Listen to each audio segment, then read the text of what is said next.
Ito yung mga ano, collection na sports car. Ito ang masarap. Ito gusto ko. Ito mga 10 years na, no? Go. Ano ba ito? Magkano yung value ng GTR na ganito dati? Dati nasa less than 500. Meron na, makukuha less than 500 siguro. Evo 4, tapos EK9 na Type R. Oh, random na lang sumusulpot yung mga kotse dito.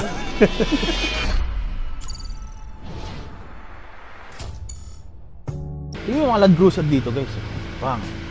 Doon sa loob, papakita pa namin mamaya kung ano mga sasakyan dito. Nasaan tayo ngayon, Papi? AutoWorks sa Cagayan de Oro, sa Kuswagan. Pops Jam, kamusta? Good afternoon, ang init eh, no? Ano ba ang AutoWorks? Shop for any cars. So, nag-aayos na dito naman shop. Kay ano to, Agudo. Kinonvert to from fire truck Land Cruiser din, 70 series. So, ginawa niya, tinanggal niya yung mechanism ng fire truck, ginawa niyang pickup. Pick up. For overland use. Yung mga trail, sama pamilya, meron tent, may awning. So, ito Land Cruiser din to? Itong part na to?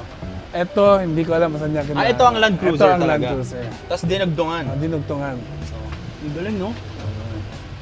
Ito tawag nila dito Mickey Mouse. Si Mickey Mouse. Ah, may pangalan? Mga ganitong klase, di ba yung tenga ni Mickey Mouse ganito? So, pag tignan mo sa harap, para siyang Mickey Mouse. Kaya tawag nila Mickey Mouse. Ang ganda, no? Ginawa siyang pick-up, Papi, no? Yan. Tapos, syempre, may EG rin dito. Random lang sumulpot, ano? Ito, secret weapon. Secret weapon, hindi pa ginagamit.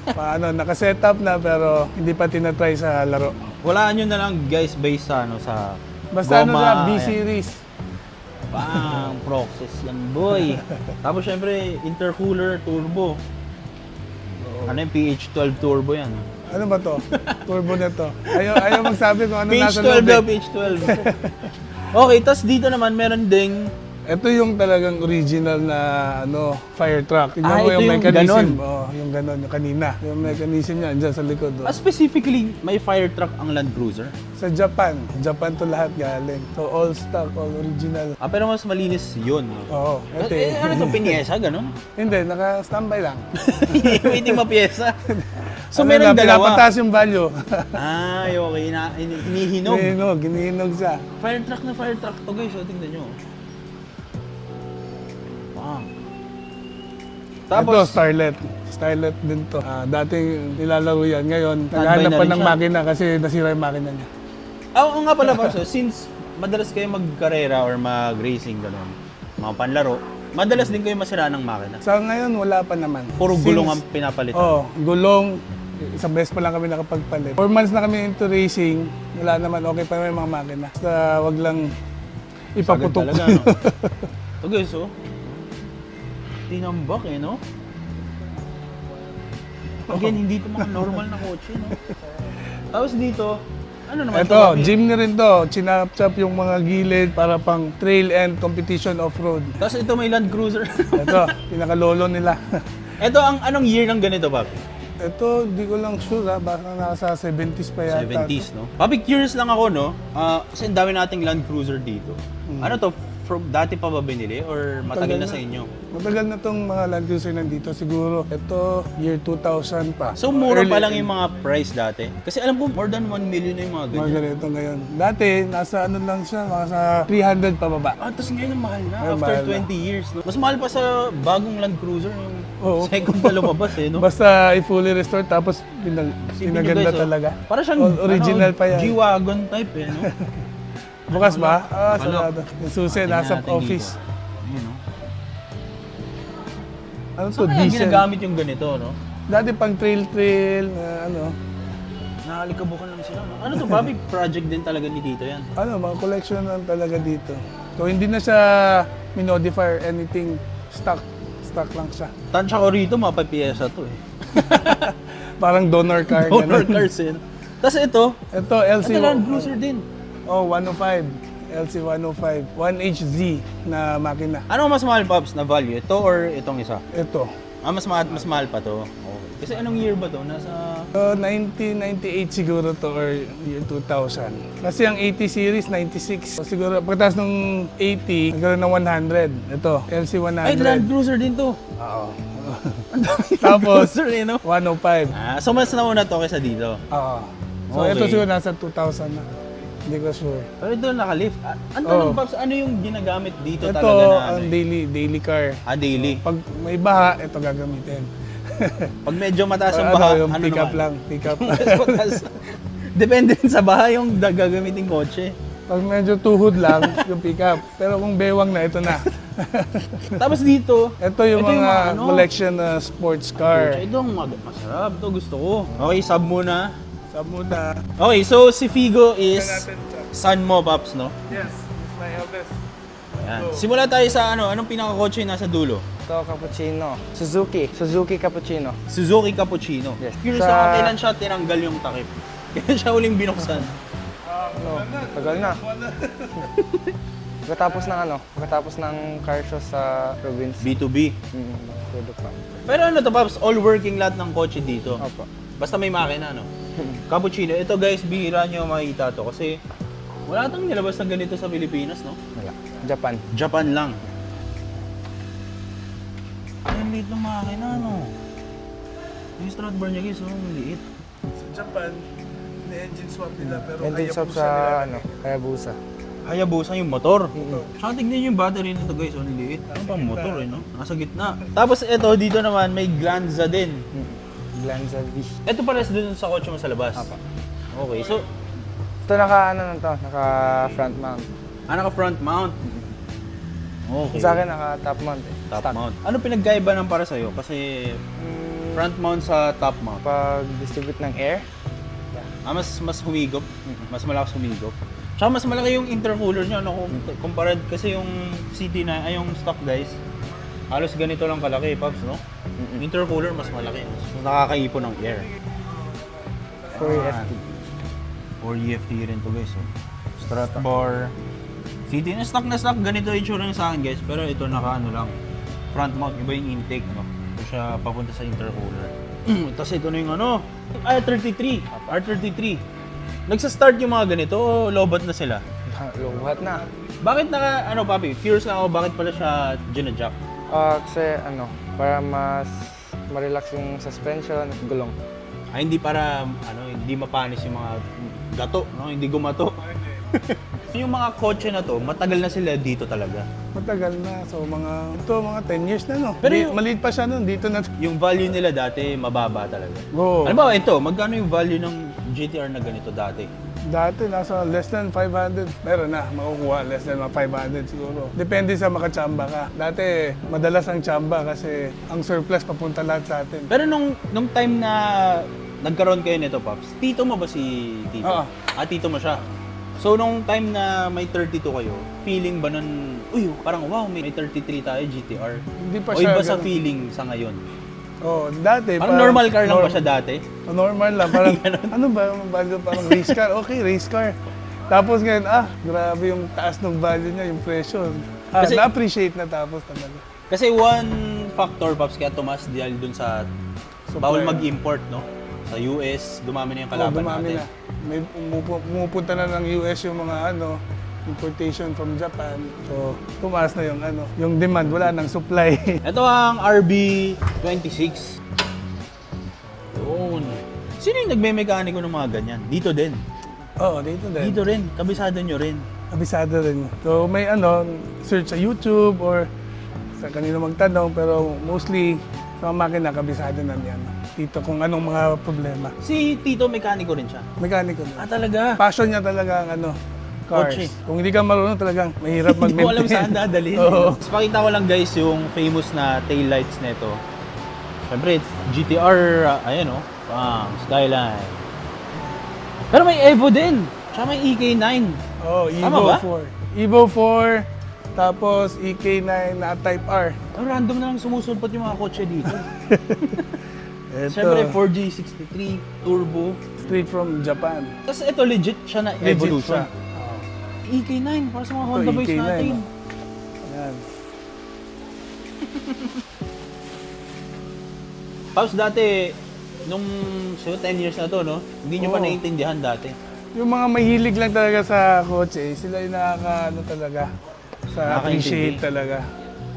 Pero ngayon, ang dami ng mga car enthusiasts. So, talagang taasan yung presyo. Ano to? Parang Ford nasa to, 1M na yata ngayon itong mga ganito, no? 1 million na rin. Oo. Tingnan nyo guys, alatang di siya ginagamit. Oo, Ano lang. Agyo. Hindi mga cobwebs, pero lahat is all mint condition. CN9A. Naka ano to, naka ganador so. Silipin nga natin, bukas ba ba? Bukas. Sarap sana panda rin eh. Naka roll cage, no? Oo, pang rally talaga setup. Ginagamit lang sa rally to. Yung pagkuhan na rally setup na siya. Pero ginamit to pang ano? Parang bang baragan talaga, ganun. Siguro Ginamit- sa Japan, ginamit na nila to pang rally. Pero dito hindi. Hindi pa. Naka-champiro din siya guys. All-wheel drive din to eh. Ang daming coach, may Starlet, may ESI. Dito may ano ba to, Sprinter. Dami, igutin natin to lahat. Paps, ilang taon ka na ba ngayon? 18. 18. So nung dumating itong mga kotse na to, mga 8 ka pa lang, ganun? Little boy. Pero hindi mo pa gets dati na... Kailan mo na-realize? Kailan? Yung 15? Medyo na-realize mo na gems tong mga ganito, no? Sa lahat ng kotse dito, kung meron kung bibigyan ka ni Tito, kunwari, anong nanaisin mo? Ito, R33 syempre. O kunwari pili ka, dalawa, isang Evo, isang EK9, or isang pirasong 33. 2v1 kumbaga. Sa 33. Ito pa din. Kunwari dinagdagan ng Land Cruiser pre. Ito pa din. Dito tago nyo to. Ito yung minamata ng apo nyo. Okay, punta tayo dito tol sa EK9. Yan. So kapag EK9 guys, alam naman natin, 5 lugs tol, no? 5 lugs. EK9, Type R. Type R. Ang makina nito, B16B. B16B. Yan. So dito merong hanggang likod 5 studs din. Silipin Apo. natin likod. Pero ito for sure naka-disc brake na rin, no? Naka ano pa, Red Gathers. Disc brake. Tapos tol, ito, anong kotse to? Vitz RS Turbo, pang circuit. Pang drag, hindi ba siya pwede gamitin pang circuit? Pwede naman kaso you have to change the camber. Two-door eh, no? Ito naman, federal ang goma. Makapit din yun. Federal tawag nila dyan tol eh, no? Tapos ito, Sprinter. Yes. Twin carb din. Pasukin natin yung loob nito. EK9. Ano yung mga gusto ng mga Honda boys, oh? Sabi, ikaw ba personally, fan ka ba ng mga Honda? Slide. Slide lang. Ng Toyota. Toyota boy ka rin. Ang makina nito guys is B16B. Hindi natin makikita kasi medyo maalikabok. Pero ayun EK9 Type R. Dito rin. EK9. 401. Hugin eh, no? Pasukin naman natin ito may Land Cruiser din dito. Guys, tignan nyo naman kung gaano ka dami yung mga rito. Kotse. Tignan mo piniesa, chinap-chop oh. Land Cruiser. Chinap-chop na to. Ano ba kwento ng Minica? Okay. Aware ka?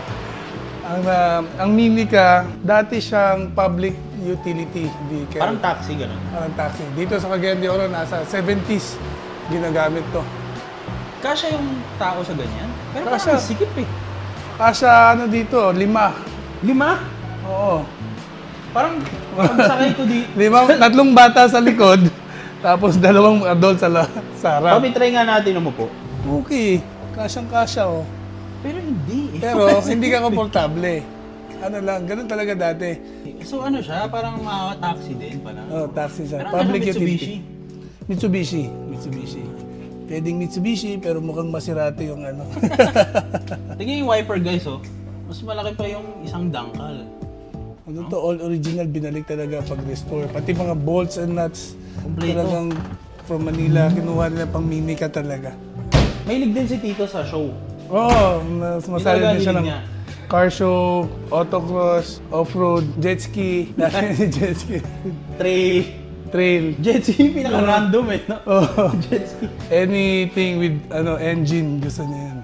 All loob guys, no? Yan, lagyan niya ng mirror para makita mo Makita sa loob. na talagang in-oven bake. Pag bake nito, para siyang binarbecue, umiikot daw siya. Saka yung sprayan. Ito yung oven. Oh. So umiikot siya, parang nakatuhog. Parang lechon manok. Parang lechon manok. Ang pag-paint ni Tito Edon. For comparison guys, tingnan nyo kung gano'n siya piece, no? And kung gaano ka-late yung makina niya. Siya ay 550cc, no?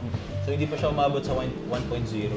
Pero para sa ganito kalaking makina, sa ganito kaliit na kotse, yun naman gaano kaliit. Sidings, original. Okay. Ito Land Cruiser din at chinap-chop. Ito yung naging donor car dun sa mga... Ano, Sa donor car din. Naging donor car ng donor car. donor car dun sa fire truck na Land Cruiser. At saka yung puti. Ito yung... 70 series din. 70 series din. Kinuha yung mga ano bang kailangan kunin. Kung ano. Tapos Pops, ito ano to? Eto, hindi ko alam yan. Hindi ko na alam to. Ano to? Maliit na kotse. Kotse. Ito, Ayan, Hilux. Toyota Hilux. Hilux, oh. Luma na yan. Grabe yung kapal ng alikabok nito, guys. Tingnan natin, ha. Parang nanonood ka ba ng Pickers?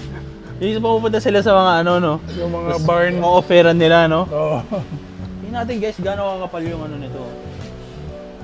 Kapal, no? Japan din to eh. Curious ako, guys. Teka, tatanong muna namin si Tito anong kwento nito. Wait lang. Si Nano. Na-research namin. Tara, punta tayo doon, Pops. Okay, alam Okay na ba natin si Tito, yung sagot. Tama nga naman, guys, kasi investment yung mga ganitong mga gamit, no? Pag may Ang nagkagusto. galing, no? Alam mo ni Tito kung ano yung tataas at bababa.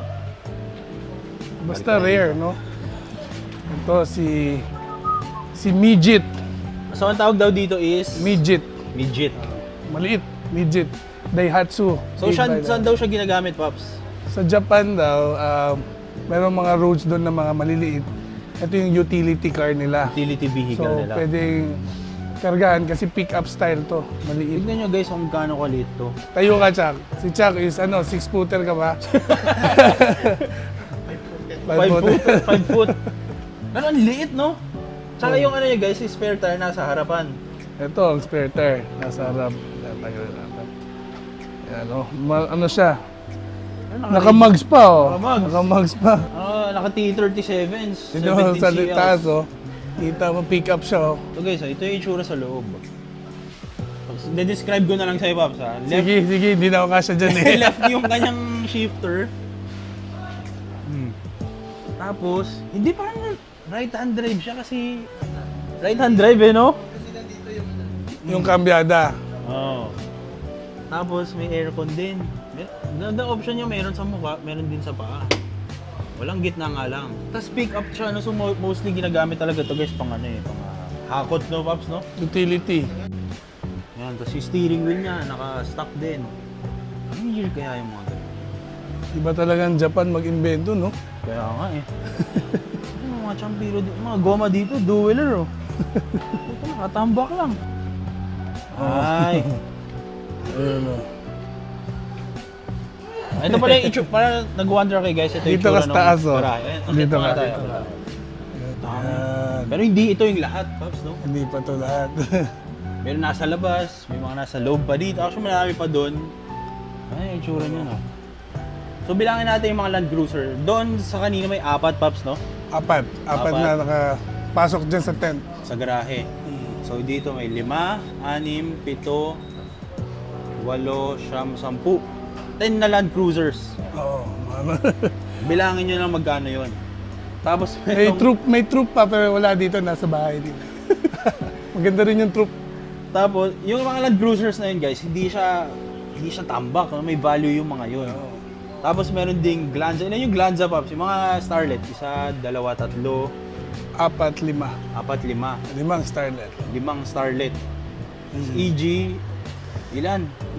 Isang EG, 1, 2, 3. May pinaka-stock na EG, yung blue nandun. Barn find. Ayun pala yung nasa tent na green. May barn, inaayos pa yun. Tapos yung pang-drag, saka itong EK9. Pops, kung ikaw, curious lang ako, no? Kung kunwari, makakapili ka dito sa isa. Bawal yung R33 kasi kay Figo na yun. Oo. Yun yung pinili niya eh. Ano yung sa'yo? Evo. Evo. Ako. Sa bagay. Pero kung all-wheel drive eh. Kung kasama yung R33, yun din. Yun, yun. Ito yung magandang deal. EK9 plus Evo 4, Evo, or yung R33. Pwede na ako sa Doon EK9. sa dalawa, no? Saka, Pwede na. okay yun. Kasi pwede yung Evo sa off-road din. Diba? Sa off-road. Pang rally. Yung isa pang Isa pang Lahat, ano mo na diba, lang, pang pang RV. syudad o pang city mo. Ito. Okay. Kabadyo si Figo. Land Cruiser, di mo pipili yung Land Cruisers? Ayan, yan na masarap. Kahit saan pwede pumunta. Meron pa dyan. Pero ito na yung Talier. Ito na yung business talaga. Ano yung Talier? Ito na yung papaayos ng mga sasakyan. Ang daming gamit dito, no? Dito ako na-amaze, oh. Hinati. Ginawang donor car. Ang nakakatawa, ginawang donor car ng donor car. Oo. So, Paps, no, sa lahat ng sasakyan dito, ano ba ma-advise natin para sa mga gustong mag-start ng kanilang mga project cars or mga gustong first car? So, the best advice siguro is before kayo bumili ng mga project cars o yung mga gusto nyo, piliin nyo yung mga limited edition para yung value niya tumaas. Habang tumatagal, tumataas yung value. Original na mga ano talaga, makina, original na mga placement sa mga ano, all original dapat. Parang ganun. Para yung value niya, habang tumatagal, tumataas. Sabagay. Pero kasi nung time na ganito, hindi naman natin din alam kung tataas ba value nito, eh, no? Kung ikaw dati, kasi syempre, kung ba EK9, alam mo ba na magra-rocket yung price niya o hindi? Yung pagkuha talaga is ano, nasa passion talaga eh. Kung feel mo na gusto mo talaga to, tapos masarap, maganda sa mata para sa'yo. So yun yung ano, hindi naman na-expect na Sumakto tataas lang, yung value. kumbaga, no? Sumakto lang siya. So ngayon, kung gusto mong mag-collect, so pili ka na ng ano, feeling mo na ito, candidate sa tataas ang presyo nito. Mamili. Pili ka na lang. Tsambahan lang, no? Tambahan na lang. Pero yung tsamba nyo naman, guys, yung lagyan nyo naman ng onting knowledge, no? Kasi, Oo. art, pero hindi, no? Mahirap rin masabi kasi, ano? Tingnan mo na rin yung history na itong, yung parang siya May nag-evolve kwento, no? na ano yung kwento niya. Bagay. Pero yung mga car enthusiasts, yung mga makina muna titingnan nila, malakas yung makina, so may potential siya sa race. So, Sa value, no? yung ano rin, sa makina rin, value rin sa makina. Tulad ngayon, SIR, mucho, 600K, no? Tapos magkano bili ni Tito dito? Ang Below SIR dati, 500. below 500, below 300 pa nga dati. Ngayon, Rocket may mga price million na, na. no? Lalo na pag na-restore lahat. Sino gusto mo pala i-shoutout? Shout out to Jaka Family, AutoWorks Garage, and everybody sa grupo. Ito yung mga pang autocross. Ito yung Glanza, Vitz, and Starlet GT, mga pang autocross. Dito, mga collection. Mga Ito iba-iba. pang off-road, Suzuki, Jimny na 90s model. Tapos ito Land Cruiser, 70 series, 80 series, tsaka Mega Cruiser, mga Toyota. Ano to, Pabs? Ano lahat? Sa owner lahat? Halos lahat sa owner. Halos lahat. Ano siya, parang kada gagawin niya may iba siyang kotse, no? Diba, Oh, marami siyang Sunday hobby. car, ganun. Monday car. Meron siyang daily niya. May daily car. May off-road car para sa Sunday. May off-road car para sa Tuesday. Parang ganun, eh, no? Parang ganun. Pang lunch, pang dinner, iba-iba. Mahilig eh. Mahilig talaga sa kotse eh. Ito, sinet-up niya para sa anak ko, si Figo. Beginner rider sa sa autocross. Ano ang makina nito, Bob? Pwede natin masilip. Ah, pwede. Kakatapos lang ng laro kahapon. Ito yung ginamit kahapon sa Oo, autocross. Philippine Autocross. Nilagyan siya ng, tawag dito, strut bar. Yan lang mga nilagay dyan. Suspension, coilovers. Matipid talaga to sa gas. Medyo Hindi namin maano kasi makwenta kasi every time ginagamit siya sa racetrack lang. O nga pala, no, nakalimutan ko. Marami pala tayong sasakyan dito. Ito, Vitz kay Tito Edo Aldudo. Laruan niya din. Ito panglaro niya sa autocross. Naglaro din to kahapon. So, na-champion din to sa ladies category. Pero Kahapon. baka siya lahat, eh, no? Oh, pang racing lang din talaga. Tawag dito. Handbrake. Handbrake niya. Yan na. Gaan, no? Oh. Oo siya. Pagaan talaga eh para advantage sa sa race. Mas magaan, mas okay. Tapos itong mga to, itong mga Land Cruisers. Ito, dati in-autocross din to. Ngayon, na siya. Naka-lift na. Autocross yung ganyan? Oo, in-autocross nila yung mga year 2004 or 6. Naka-lower dyan dati. Tapos Malakas din ito yan. naman, so hindi to mga normal na kotse kasi, no? May value rin tong mga to, no? Kasi lalo na tong Land Cruiser na to, makikita nyo to guys sa yung mga kotse ng mga bida, no? Sa mga mga mayor-mayor, no? Tapos dito nakaganyan lang, oh. Ayun. Ano yan? Makina 1HDT. Yung mga Land Cruiser enthusiasts. Alam Love na love nila to. Land Cruiser din, Mega Cruiser. Ano ang Mega Cruiser, Papi? Pang military, gano'n? Oo, ginawa na for military use. Pero ngayon, pwede na siya private use na rin. Ano siya? Anong year yung ganito? 90s to. Alam ko 90s to lumabas. Para siyang pang ano, no? Pang bakbakan. Oh, laki na. Pang sundalo. Sundalo type shit. Yan o. Ang ano, no? Ang luwag dito sa loob. May baril. Kailangan may baril ka dito, ano? Hindi kayo makapag-holding hands Oo pag balik nga, na no? kasama Layo. mo. Ang layo. Magkano, aware ka, Papi, magkano value ng mga ganito? Ngayon, nasa mga 1M to. 1 million. 1 million mahigit siguro. Mga 1.2, ganyan. Saka ano siya, guys, so bakal lang, walang Hard top. Meron mga iba nito naka soft top. Wala, collection lang. connection niya lang din. Okay. Wala pang gera eh. Akala ko naman, ano, sundalo si Tito natin. Papi, salamat ha. Thank you. At pinakita mo yung mga garahe natin dito, mga kasasakyan sa garahe. Bihira kasi ako nakapunta sa ganito, na sama-sama sila lahat, no? Lahat meron. So, sana na-enjoy yung video natin na to, guys, and sana naikot ko lahat, no? And nabigyan natin ng justice yung mga kotse rito. So, yun lang. Kita kayo sa susunod na video. Sana na-enjoy nyo. Peace out.